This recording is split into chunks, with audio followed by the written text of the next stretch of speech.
So if you have used the invitation, you should be in now and see. I posted that over in the announcement section. Everybody in? Yeah.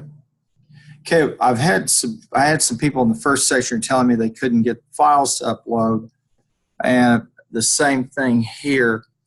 So let me give you first a generalized source. If you come into Canvas, log in there at the very bottom, there should be some modules or some documentation, or you can click on the help that will give you Canvas's help guide, and they walk you through the process of uploading an assignment. Now, I'm going to go ahead and do this, and I'm going to go ahead and I'm going to change the settings on this. So I have a student view. Okay, so let me go down to the settings here. Make sure we're recording. Yeah. And I'll click student view. And if do you see the purple thing that says I'm logged into student view? You see that? Okay. So I'm seeing the same thing you do at this stage of the game. I'm going to go over to the module 1, and let's see. Click on that, and it says upload XLS X1 here. Okay. And they've got to upload XLS2 here, and I should have some keys loaded there for you that you can use to upload. Do you have those there? Let me look at week 2. Okay. Now, let's see. When I'm looking on my view, on my instructor view, I see the keys and I have them published. Are you seeing those keys? Okay. Oh, that's strange. Okay, let me make sure that I'm kosher on everything here. So let me leave the student view up. I'm the culprit there. All right, let me I'm going to publish this. You should have just seen pop on. It says XLS1 key August 30. See that in the module? Okay, and then also, I forgot to open that. My apologies. And then you should also see pop up XLS2 key August 30. You see that one? In module 1. You see those 2 files there? John? So where it says XLS1 key, that file you could upload for XLS1. There's also the whistle cleaners. You could upload that file. It's in the files section. And then we've got this XLS2 key. Okay, so you can use either one of them. So everybody sees those now, right? All right, let me go back to the student view now. The settings. Yeah, yes, yeah. I figured out how to do it in the office. Yeah, okay. Oh, yeah, in Office 365, you figured it out? You have to log in. Yeah. Yeah, you're going to, let me go back. Let me make sure I'm in student view here. In settings, and I'll go to student view. All right. Now, the first thing you got to do in order to upload anything is you got to come in. You have to log into Canvas. Step 1. Okay. Step upload anything. Now, I'm over here, and does everybody see what I see? I've got that reset student or the little purple bar. You got that? Okay. So you can see what's going on. I'm going to click modules, and I'll come down here, and you should see the XLS1 key and the XLS2 key. You got them? See those? Now, I want to upload them, and they're due tomorrow. So here's what I'm going to do. I'm going to click on XLS1 key. All right. and I'm going to download it. Now I'm using Chrome. I don't know what browser you're using, but I'm going to download it. And what I do is I show it in my folder.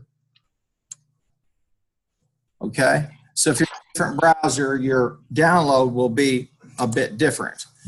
But I'm going to take this file and I'm going to stick it on my desktop. And all good. All right. So I've got this file, XLS1. And he's right over there on top of Cardinal Buddy. See him? Okay. Now, I'm going to open this file up. All right. And I'm going to click Enable Editing because I'm going to rename it. If I don't download the file to my machine, okay, a laptop that I'm using or one of the machines in here, I'm working with a temporary file. And a temporary file, if you try to upload it to Canvas, triggers a security issue, so it won't let you do it. Okay? So download it to your machine. Okay? And to make sure that you have the file, ownership of the file, so you can do what you want. I click Save As, and I do it on the desktop. Okay? And then I come over here to desktop, and what I do is I'll save it there. And it says yes, I'm going to change it. All right. Now I'm going to close the file off, and this is a little bit elaborate, but I've found that it tends to work well. And then I'm going to rename that file. And what I'll do is I'll put like my last name behind it. So like Harmon Case 1. So I'm going to do that here.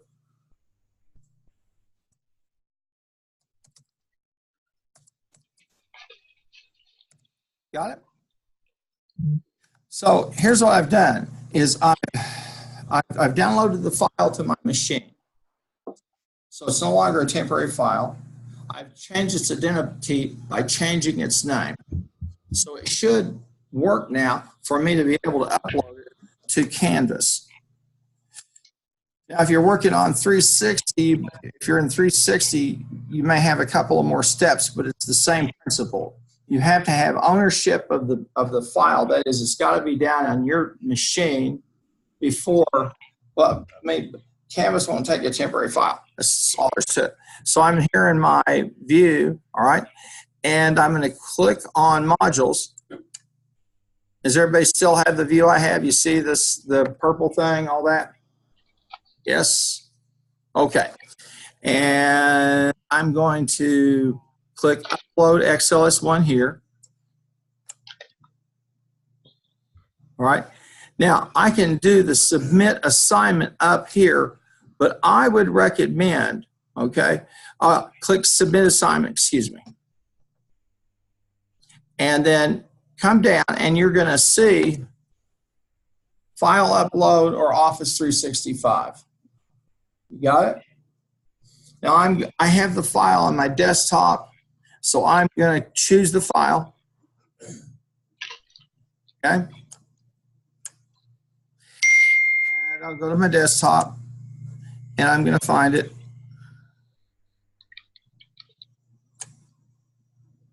And here's Harmon Case 1. And I'll open it.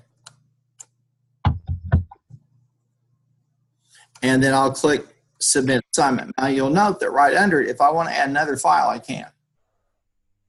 Okay? Sometimes people will try to save these in a draft format. I recommend you not do that. Submit it when you're ready to. Now, if there's something that you want, an issue, contact me, and I'll allow you. We'll figure out to let you go ahead and upload it again. But I don't think I have any limits on the uploads. The limits are time limits. So I'm going to click Submit Assignment, and let's see what happens. And it says Submission Accepted, Submitted. Rest of you got that? That work? Work for you? Okay. Yeah. It's, I've had some people tell me they couldn't get the files uploaded, and I think they were trying to upload temporary files, or they were clicking submit assignment and weren't anticipating the dialog box that appears down there. Got me?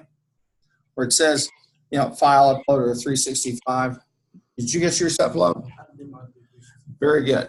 So we're all good to go. All right. If you have an issue, send me an email, and if I continue to see some more other people say something, I'll contact IT. We'll move on then. Okay. All righty. Now I'm gonna leave the student view, and I'm gonna go back to my instructor view now, and we'll go back to the modules. So we should be good there. Now,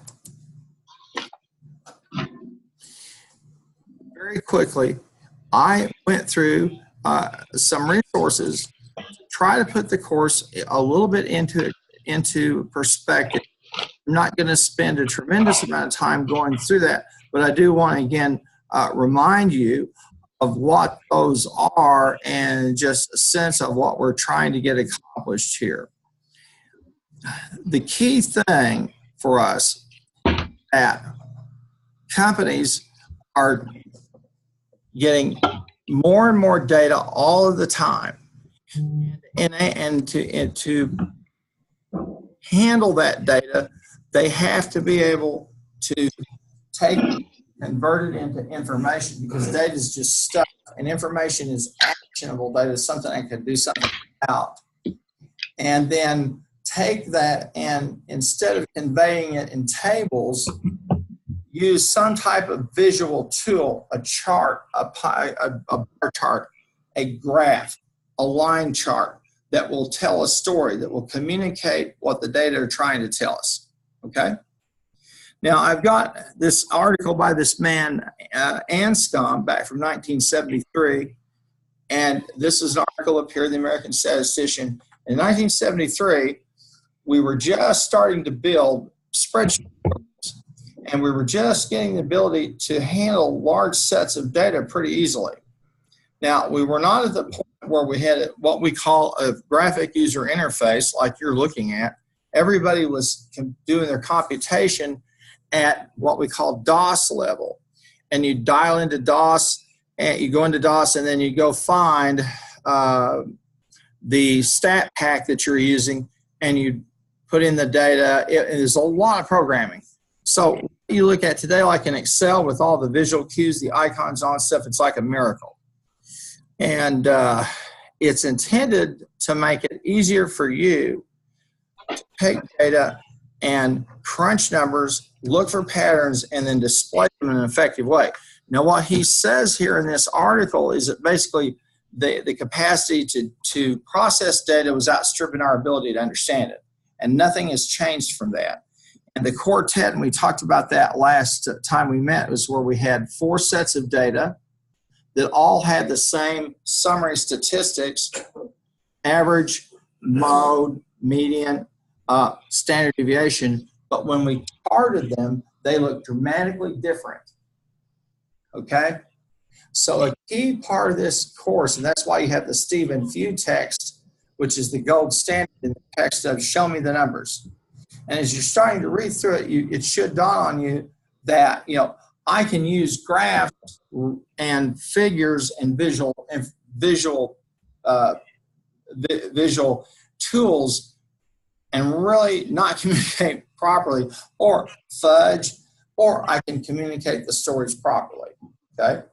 Now, I think I showed you this last time, but this is one you'll want to take a look at. This is probably the first time that we have where someone used this technique and intuitively understood it. This is a guy, John Snow, who was one of the very first public health officers in the entire world.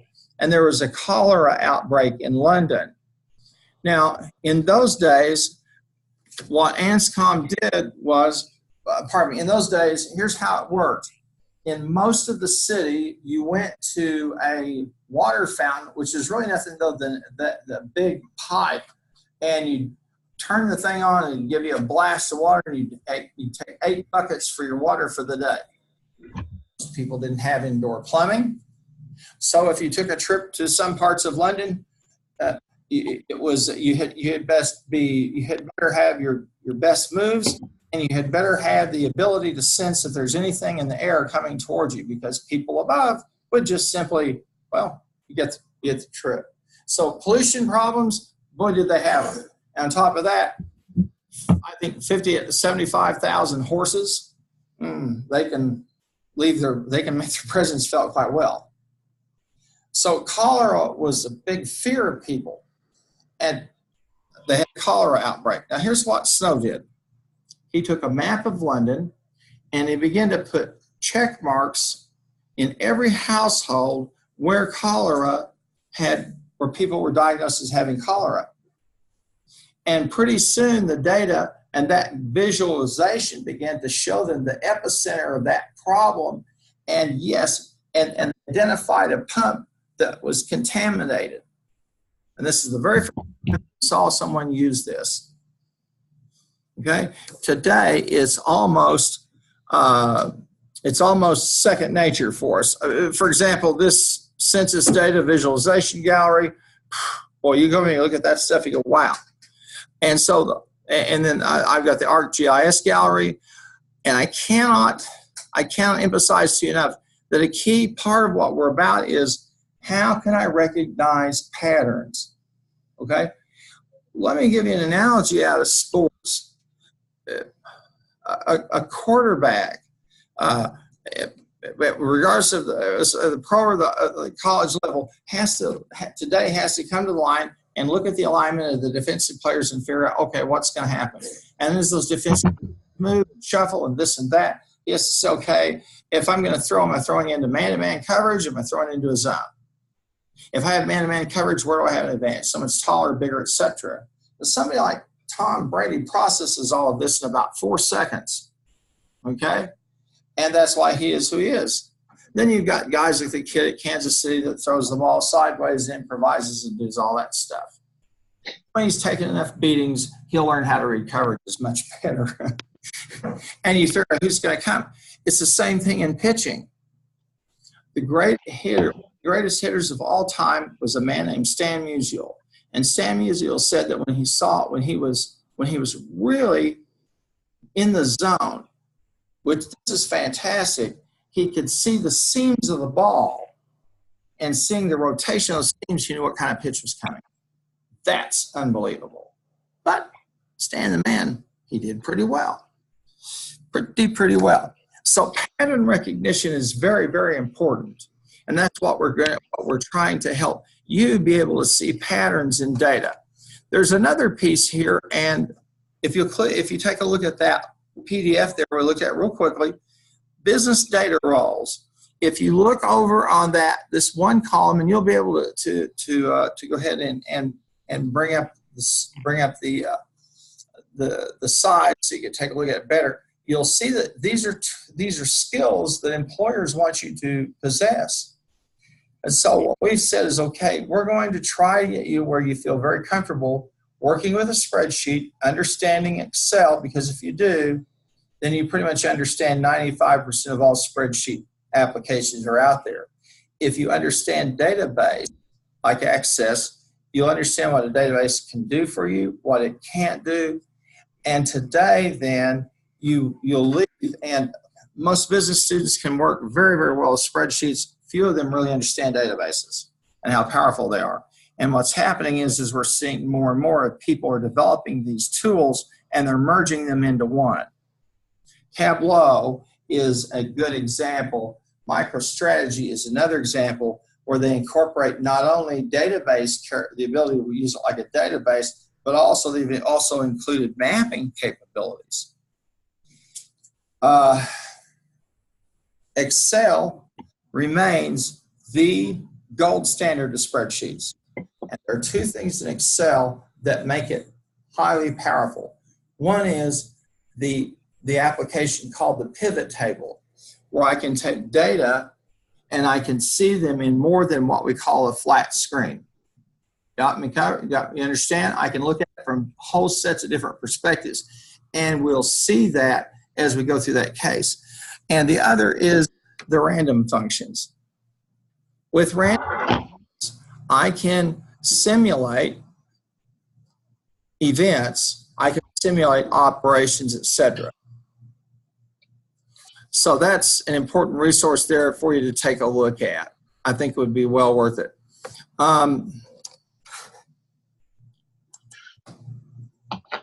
And I also have there, I think I have the data cube. I've got that in there. Yeah, I think I've the data cube in there for you. And for you to take a look at. And again, this talks about seeing transactions, the analytical cube, excuse me, seeing transactions, internal operations, stakeholders, and the external environment in a multi-dimensional way, and seeing that real time. I didn't make up these rules, it's just how it is. So people who understand this and understand that these insights that we get are what can often give us a competitive edge, they're the ones who are going to be the winners. That's all there is to it. Now, let's go down and we'll go to, and I'm going to close this off real quickly. Let's go down to Module 1 and talk about it, because we got some stuff from Module 1 that's due this week. And it's due Friday. And everybody should see the key now. That's XLS1.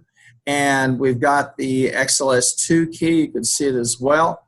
And there's also, for this week, you can upload the whistle cleaners. And that was the one where we had the cleaners, where we had, the name of their customers and when was the last time that they saw them, talked to them, or that business.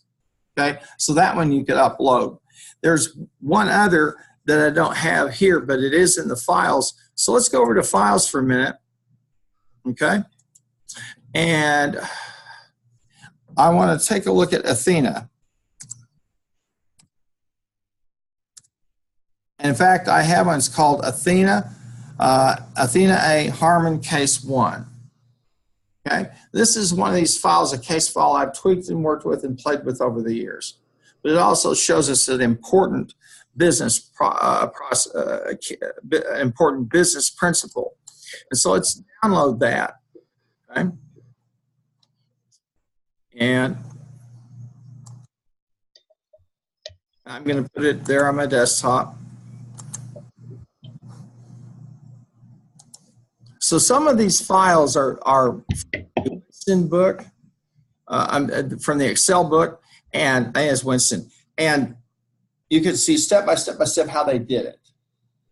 Some of these that you can upload are stuff I've played around with and worked on for years and tweaked them. So it's up to you. I give you that choice. We're going to look at Athena for just real quickly because we spent some time on it last time. All right. Now, what we've got here is I'll enable the editing. I've got I've got a table that shows me the progression of a customer to, of a prospect to a customer, or a sales conversion process.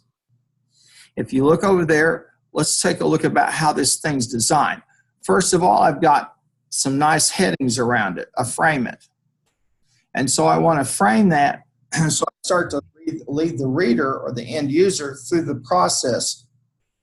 And so in this culture, people do left to right. So I'm taking a look at the source, okay, then the visitors, then the shoppers, and then the percentage of visitors who became shoppers. And then we have attempted buyers, and we have the percentage of shoppers who attempted a purchase. And then we have the buyers, and we have the percentage of attempted buyers who actually made a purchase. The sales conversion. Okay? go out and you go buy a car, if you haven't already, or maybe you've gone with your folks to buy a car, you know what typically happens is you're out there, you're looking, maybe you see something on the internet, okay? And you go down and you're looking and here comes a salesperson who says what? May I help you? And the magic words to them are, let's take a test drive. At that point, 60% of people take a test drive in a vehicle and buy it. A lot of people go, I don't want to make him take 3 or 4 of them. My wife is a freak when it comes to test drives. She'll test drive 10 cars, drives me nuts. At a certain point, I'm ready to go, just buy something. But I understand what she's doing, okay? And the salesperson's worn down at that point. But after that, then you go through some preliminaries, and then they kidnap you and keep you inside the finance office. And in the finance office, they begin a very, very sly game of psychological warfare, where they start to collect data about you, and they run a credit report.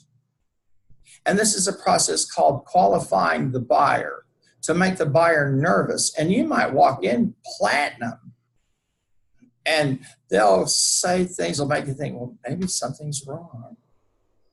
Maybe the bank won't give me the loan. At that point, they start to sell you payments. Okay? So you buy a $25,000 car and you finance it for 96 months. Makes sense to me. And they'll sell you warranties and all other kinds of things. They walk you through a process. Okay?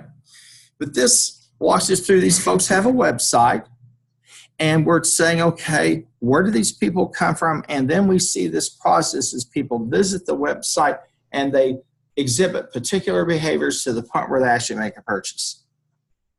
Now, beyond that is another end of this, where after they've made the purchase, we have everything we want to know about them.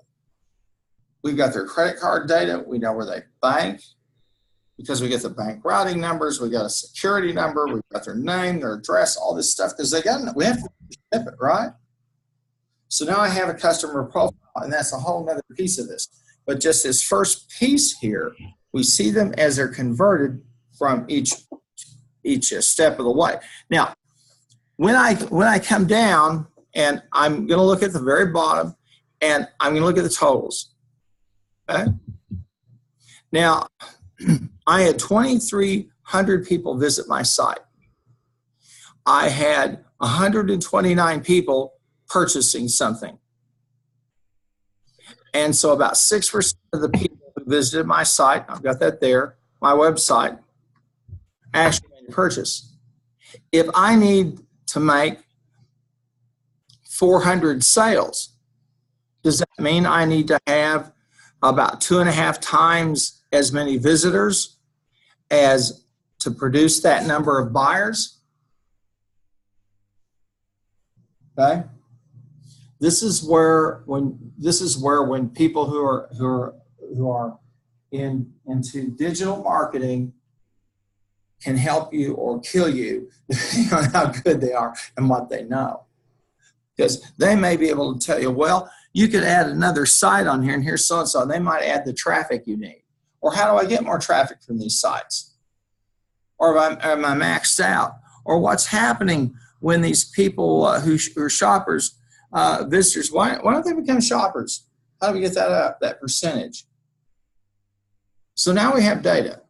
We have something we can that's actionable, something I can try to work with, and something that will raise some questions for me. Now, did a couple of other things, okay? One of them was we took the data and we arranged them. And you'll notice over here on the source, they are arranged in ascending order. Why? I want to know who sends me those visitors.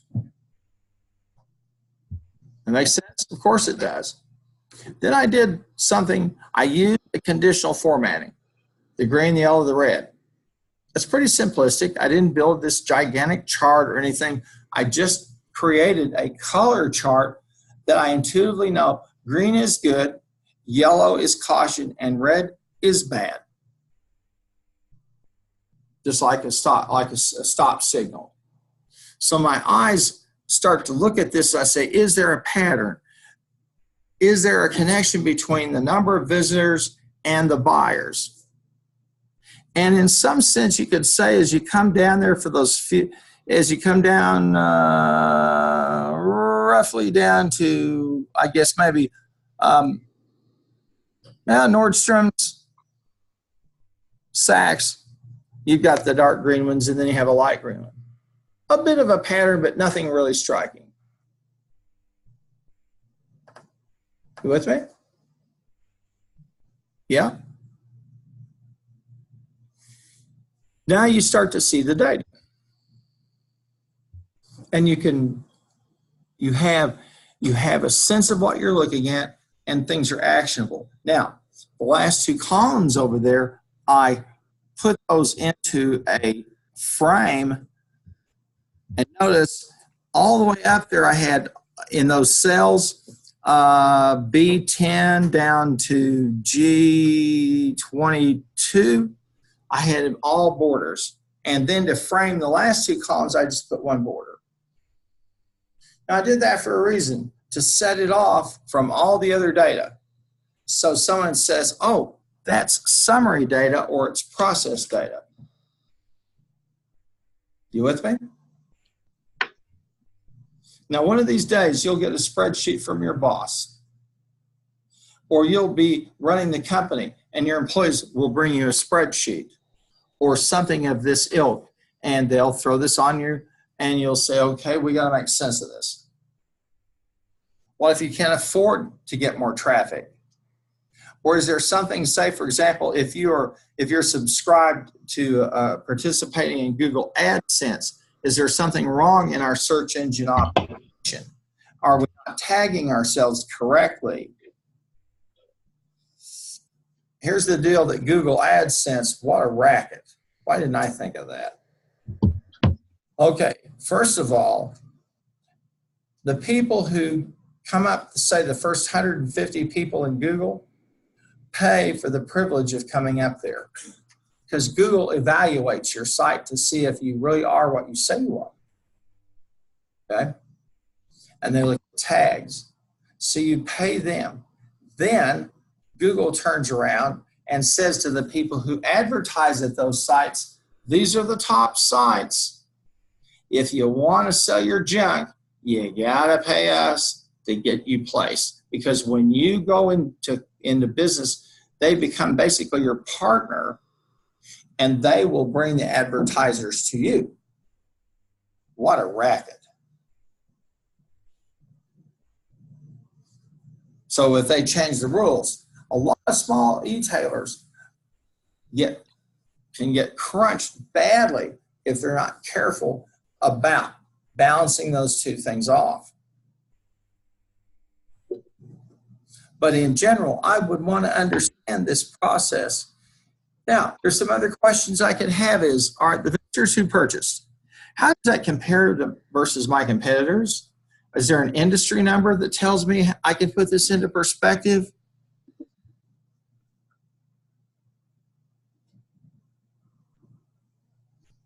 So these will, if they're done well, will also raise some questions for us to think about.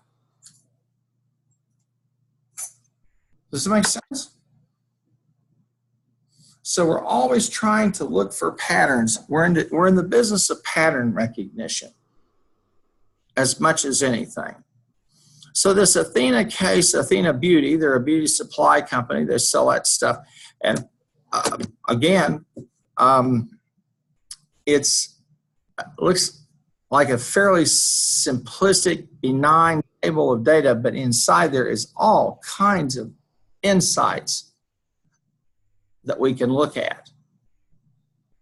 We may want to start to ask ourselves, should we call the number here? Who else would we add? Is there something we could do with the current list of sources to get 4,000 visitors? Are we doing something when they arrive that helps or hinders them from making a purchase?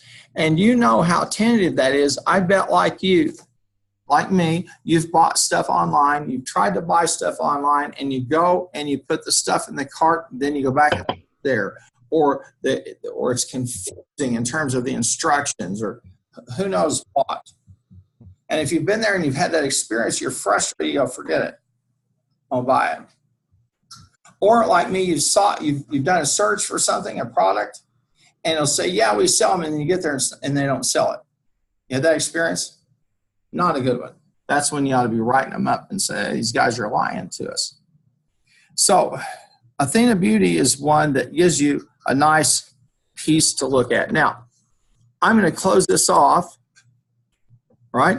And I want to go back, and this is the Guardian payroll, and I'm going to close that for just a second. And let me pop back up there. And let's go.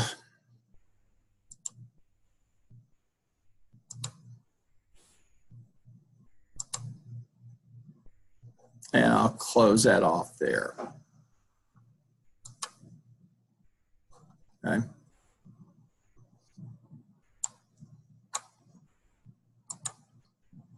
All right, now I'm going to go back out to the modules, and let's look at module 2. Okay. And I have a thing here for upload XLS2 here. You see this file called XLS2 key?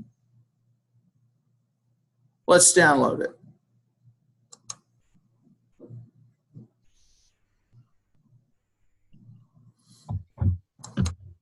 I'm going to download it to my desktop.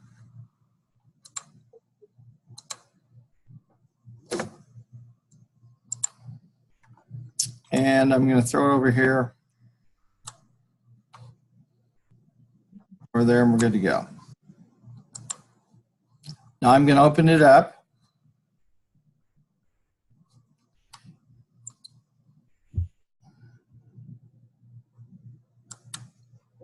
I'm going to enable editing. Now, as you recall, when we looked at the Athena Beauty, and I can't remember what we looked at another case. We did a lot of work with conditional format, not conditional format, excuse me, cell referencing. And you remember there's 4 kinds. One is an absolute cell reference, where I put $signs in front of the row and the number. Then there's a relative, a column oriented, where I put a $sign in front of the column. Then there's a row oriented, where I put a $sign in front of the row. Okay. And then there's one that's a pure relative that has no $signs in front of it, and it shows up at Christmas. It eats your food and gets drunk and really makes a scene and makes Christmas horrible. You know, like the National Lampoon's Christmas, is that the one? Yeah, the uncle that dies or kills the cat or something. But now, cell referencing, if done well, lets you basically build the algorithm and do the drag and drop, so you don't have to keep putting in equations. There's another tool there that we can look at, and that's called the name manager. Now, click on formulas.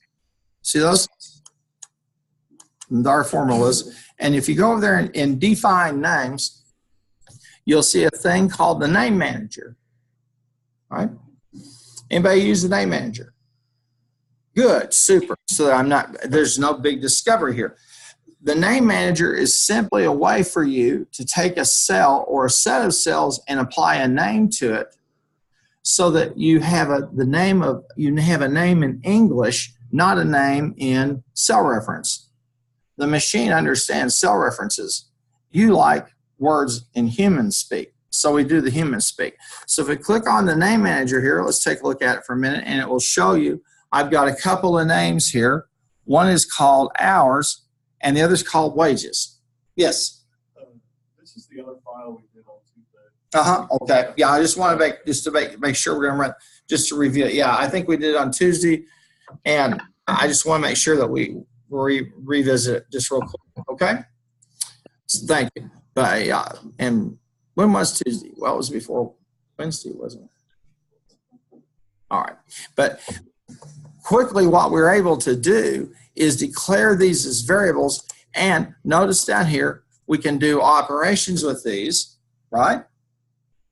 And so I understand the variables. Now, this is not that big of a deal in this little dinky example, but if you start building equations, okay, or conditional statements, it's good to have one of these and to use the name manager. And so it's a good habit to get yourself into. Got me? Now the book walks you through using this name box over here and define just manager if you don't use it already. Okay. Now let's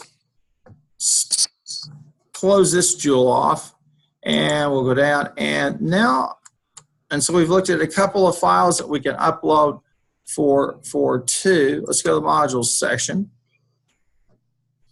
And I want to talk some about XLS3. Okay? So we'll close module 1. And you know what you need to do. And then you've got the financial ratios quiz. It's due Friday. I've got that's over there, the resources that will tell you what that quiz is drawn from. Let me stop for just a moment and talk about why we have that in there and what are financial ratios all about. Financial ratios are a way that we clean up data and we remove distortions of data, primarily those of size.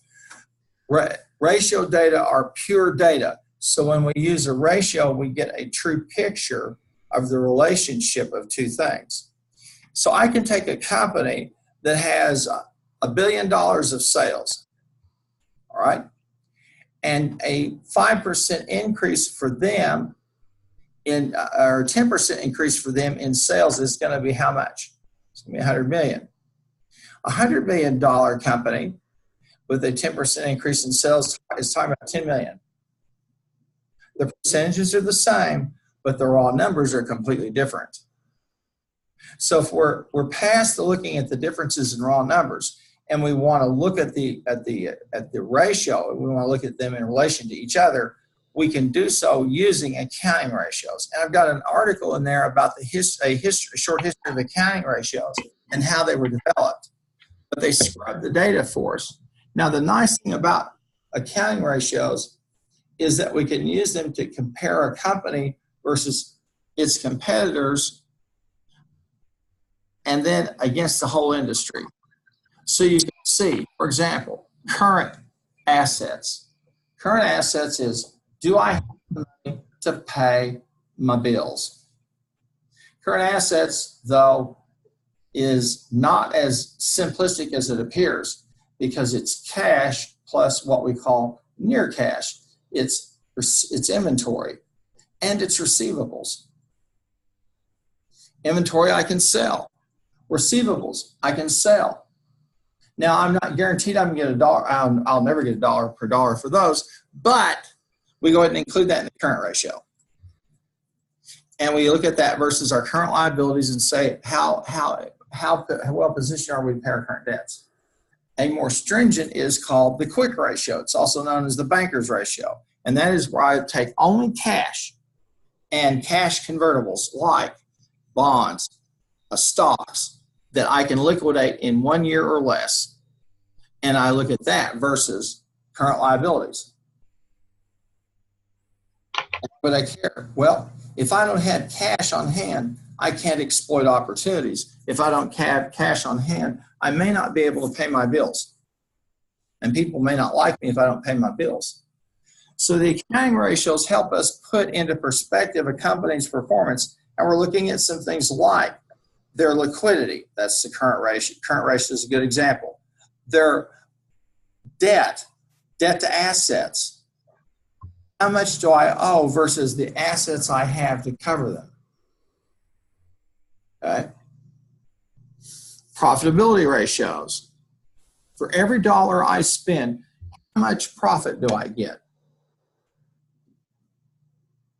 And so that financial ratios quiz is there to help you start to think about that and how we use that type of data to compare firms. And it's just some computational stuff, nothing terribly complicated at all.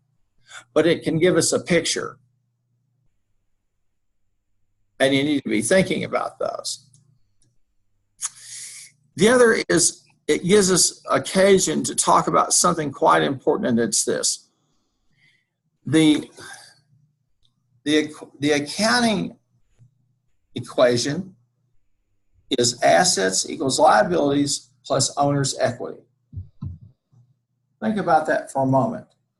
The assets that a company has are what the owners have put in and what suppliers and creditors have put in.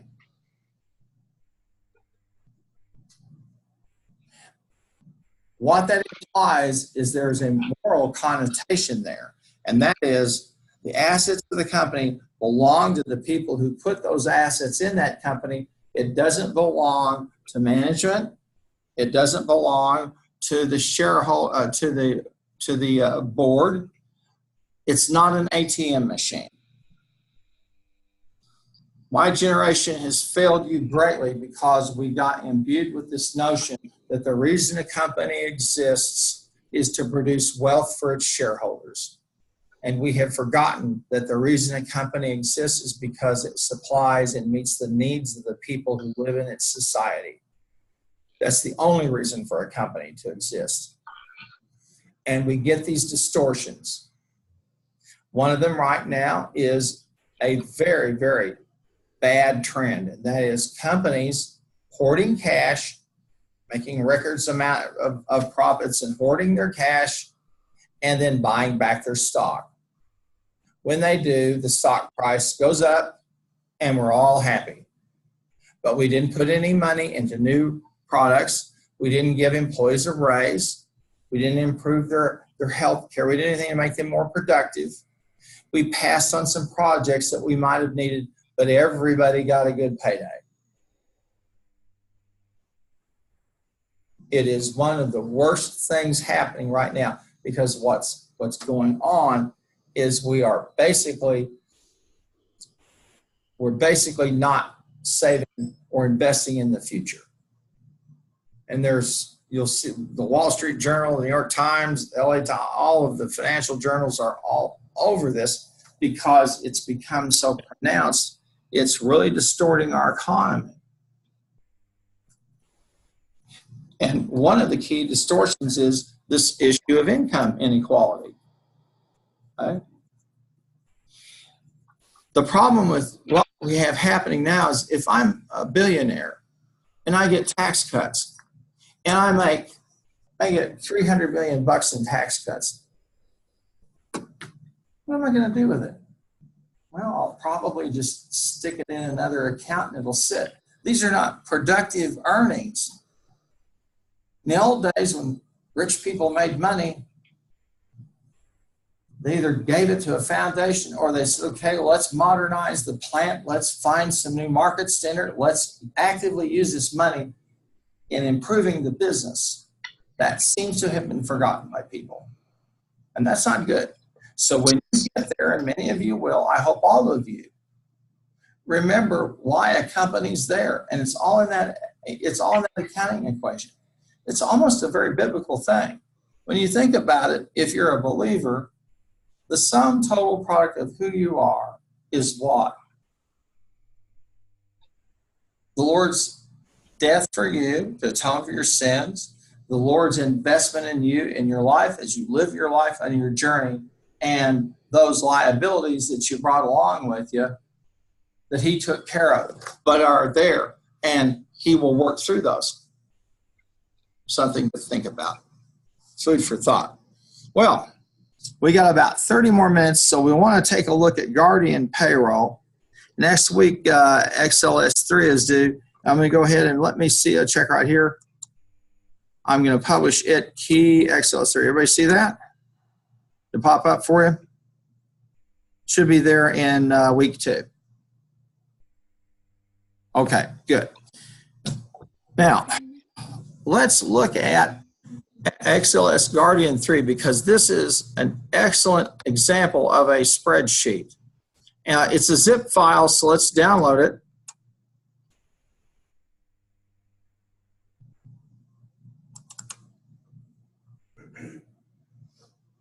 It's going to download for me.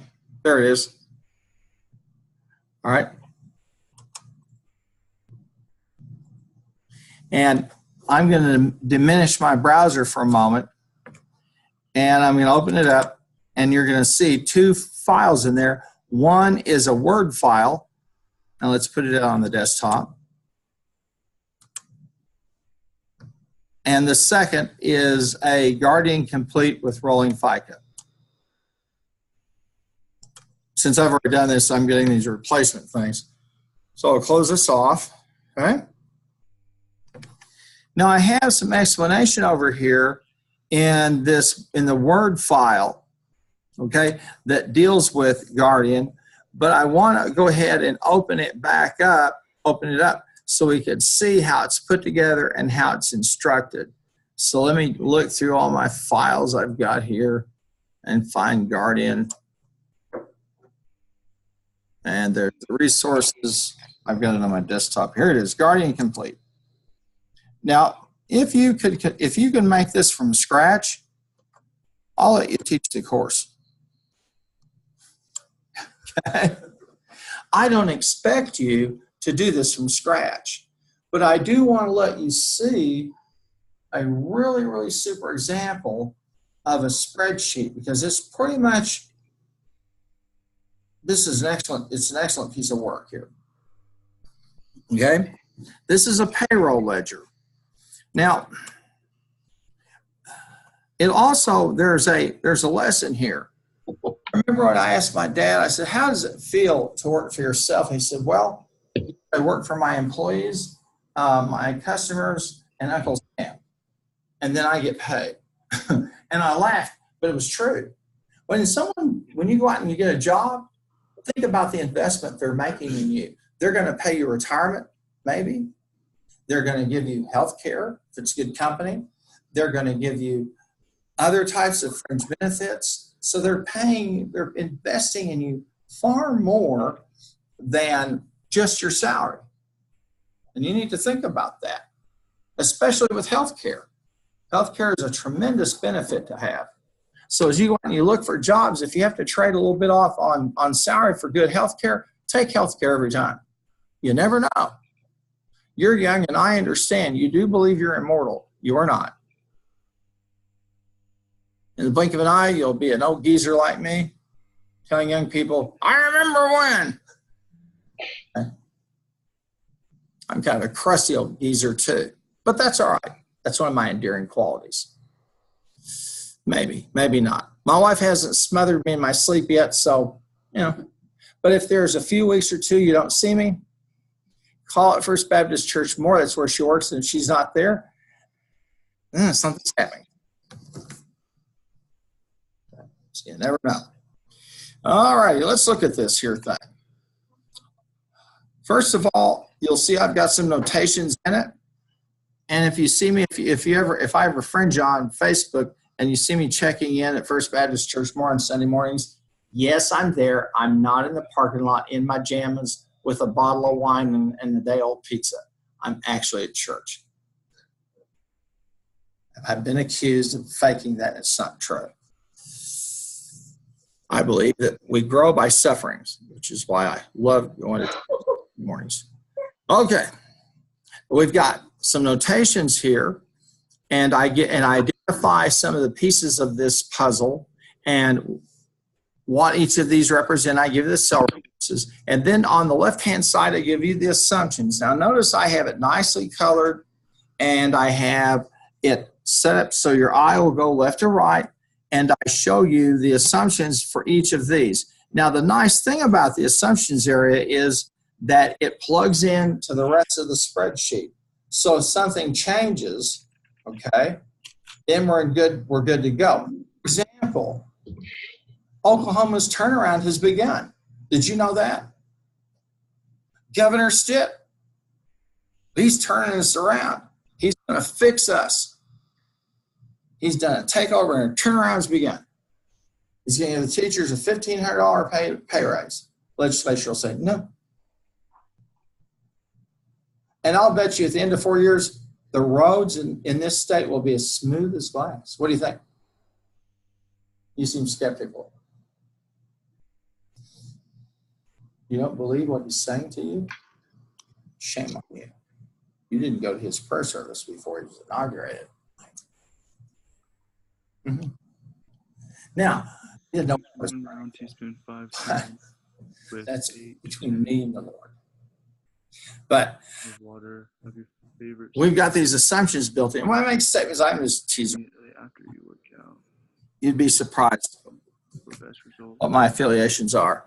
But Consume notice that we've got federal withholding, water. state withholding, FICA, and the FICA is the one that's kind of a tricky one because FICA is 7.65% of your monthly income, and it stops at $94,206.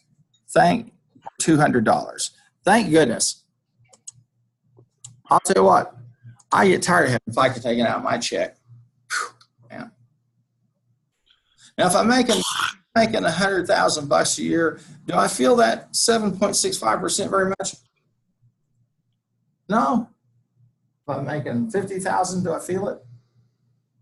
Yeah. Anybody know the median income in the state of Oklahoma for a family? Family median income. If I'm not mistaken, no, I think it's about maybe 40,000. You want to check and see? I believe it's 40,000. You go, how do people live on that? It's simple. You drive an old car. You send your kids to school with Lunchables. You make do. Am I right or wrong on that? You can Google it real quick. How close or far off am I? Median income for a family in Oklahoma? 51,000 and 61,000. All right, we're rolling in the dough. 20,000 of that goes to the casino. Then the rest, 10% to the Lord. And we pay some bills. We call it a day.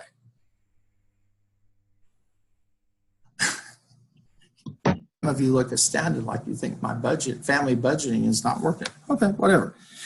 Okay, so you got the assumptions there. Let's take on that. And now here's the ledger. And notice that we've got it arranged here again. We have a nice panel around it. So we frame the data. We have their first name, then we have their cumulative earnings, all that business, and it brings us down to the net pay.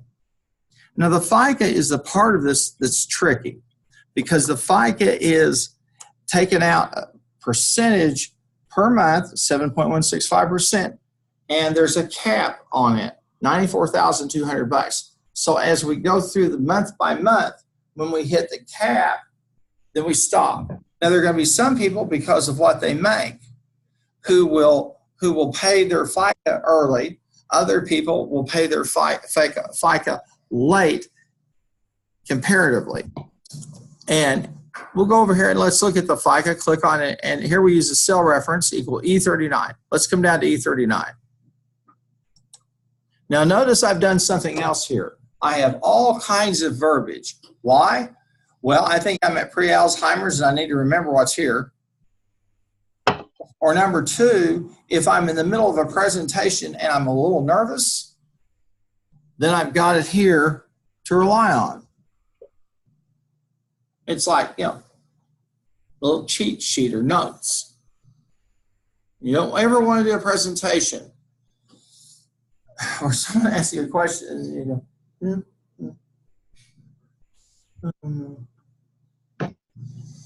have the notes. So it's here to explain. It explains. So on the left-hand side, I give you an example of Amanda Boucher, and we walk through her paying her FICA.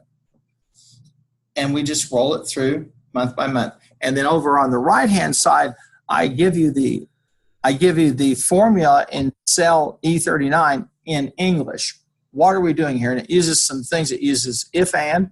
It's got nested conditional statements. It uses if and max and min. So if two conditions are met, then it falls between some type of minimum and maximum. And that conditional statement's a whopper. Now, thankfully for you, you won't have to do this. You'll have someone who will do it for you. Or you'll have ADP do your payroll or something like that. But I want you to see a well-designed spreadsheet that uses just about every piece of this that we can. Uses functions, uses cell referencing, frames data like that, organizes them like we should. We have the assumptions area, then you have the output area, and then you have an explanations area here. This is a very nice piece of work. I want you to see what one looks like. Okay. We'll close that off. Now, if I were really mean, I'd say, here's the example. I'd like you to have one and give you some different payroll figures. You'd be crying and praying. But this took some time to put together and to tweak it through the years, but it's a nice little piece of work. And I wanted to let you see that, okay? And you can upload that, and I would encourage you to take a look at it and explore it because it is a very, very nice spreadsheet. Very well done. All righty. So you know what we've got coming up? We talked about downloading files. This one next week, this copy of I have this copy of the if statement. Use it for case 3. This is one from the green textbook, the Excel textbook, and they'll walk you through that model of how they've used the if statements there. And I'm not going to take any time to deal with it or work with it. However, I do want to bring your attention to a couple of things. We've talked about the golden ratio as far as using ratios to wash data. We've talked about the accounting ratios. I've got some resources here for you that like big charts and Google Finance comparison that let you, or these are tools that you compare companies using the accounting ratios. And then you can use them to make some decisions about would I invest in them or not. And then I have one that I think is quite important for you, and I hope that you'll take a look at. This is one called the 5 most influential data visualizations of all time. These are, and they start, I believe, with the cholera outbreak, that one, and they walk you through a series of charts, graphs, etc., presentations of data that really have gotten people's attention and have shown us how powerful these tools can be. Okay. Now, luckily for you, when you go to work, you'll probably be working with somebody like SAS, maybe SAS Visual Analytics, that you'll have the data sets and you'll just choose the chart and it'll put it up there for you and do a beautiful job. But we're going to learn and see how charts are put together just a bit as we go through the course. So I hope that you'll take a look at that as well. You're welcome. And I would say that would pretty much do it. Anybody have a question I can help? Anybody out here? So the files we upload are supposed to look exactly like the keys, right? No. If you want to try and do it on your own, I'm fine. To clear up the confusion about these workshop credits, let me put it in this terms. It occurred to me, why haven't I been saying this all along? The workshops are like practice. Okay? So I'll use an athletic analogy. And then the exams are like game time. Got it? So I've got them there for you. And when you get down and you do the exams, the hands-on part of the exams, you'll be using some of these techniques that we've used. Does that help? Exactly. No, I look to see, and if it's what you've uploaded, fine. If I see you've tried to do something, I take a look at it. And if I think you're terribly, terribly off, I might say, hey, you want to think about this. If not, I look to see. And I don't expect everybody to be perfect. The textbook is pretty good in some stretches. It's so detailed that you would almost just have to seclude yourself and put in all of the detail. That's why I wanted to say, okay, well, here they are uploaded, and talk about them and what we could do with them so that you don't feel that burden of having to get every little thing right. The more important thing is to say, okay, what's a good example or a template or a tool that I've got that I can use when I hit those exam, the hands-on part of the exams. Does that make sense? If you want to see, you can go look right now at the exams. Exam 1 will be coming up. You can look at part 2 of it. That's the hands-on part. You go take a look and see what those are about. Okay? Any other questions? All righty. I'm going to let you out here. Thank you so much, folks. And I will see you next week.